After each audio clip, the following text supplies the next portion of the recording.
മാതൃവന്ദന യോജന പോഷൺ അഭിയാൻ പദ്ധതികൾ ഗ്രാമത്തിലെ അമ്മമാരുടെയും കുട്ടികളുടെയും ആരോഗ്യ സംരക്ഷണത്തിന് സഹായകമായി മാറി.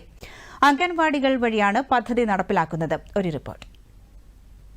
കുട്ടികൾ, ഗർഭിണികൾ, മുലയൂട്ടുന്ന അമ്മമാർ എന്നിവരുടെ പോഷകാഹാര നിലവാരത്തിൽ ഊന്നൽ നൽകുക എന്നതാണ് പോഷൺ അഭിയാൻ പദ്ധതിയുടെ ലക്ഷ്യം.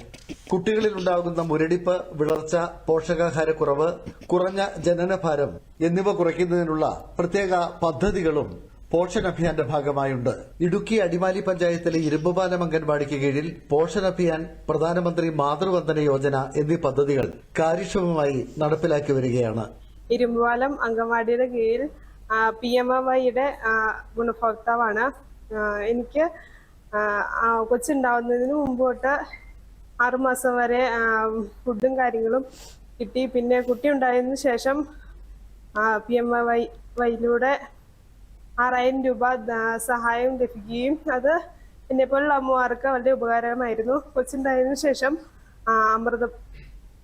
അമൃതം പോഷകാഹാരം അമൃതം പൊടി മാസം തോറും കിട്ടുന്നുണ്ട്. ഞാൻ ഇരുമ്പുപാലം അംഗൻവാടിയുടെ കീഴിലുള്ള പ്രധാനമന്ത്രി മാതൃവന്ദന യോജനയുടെ ഒരു ഉപഭോക്താവാണ്. ഞാൻ ഗർഭിണിയായിരുന്ന കാലഘട്ടം മുതൽ എനിക്ക് ആവശ്യമായിട്ടുള്ള പോഷകാഹാരങ്ങളും അതേപോലെ തന്നെ ഇതിനാവശ്യമായുള്ള ക്ലാസ്സുകളും അംഗൻവാടിയുടെ കീഴിൽ നിന്ന് ലഭ്യമാക്കാറുണ്ട്. അത് എന്നെപ്പോലുള്ള അമ്മമാർക്ക് ഒത്തിരി പ്രയോജനകരമായിട്ടുണ്ട്. എൻ്റെ കുട്ടിക്ക് ഈ അംഗൻവാടിയിൽ നിന്ന് പോഷകാഹാരങ്ങൾ കിട്ടാറുണ്ട്. നല്ല നല്ല ക്ലാസ്സുകളും കിട്ടാറുണ്ട്. ഇതുമൂലം ഞങ്ങളെപ്പോലെയുള്ള അമ്മമാർക്കും കുട്ടികൾക്കും വളരെയധികം പ്രയോജനം ചെയ്യുന്നു. ക്ലാസ്സുകളിലൂടെ ഒരുപാട് അറിവുകൾ ഞങ്ങൾക്കും ഞങ്ങളുടെ കുട്ടികൾക്കും കിട്ടാറുണ്ട്.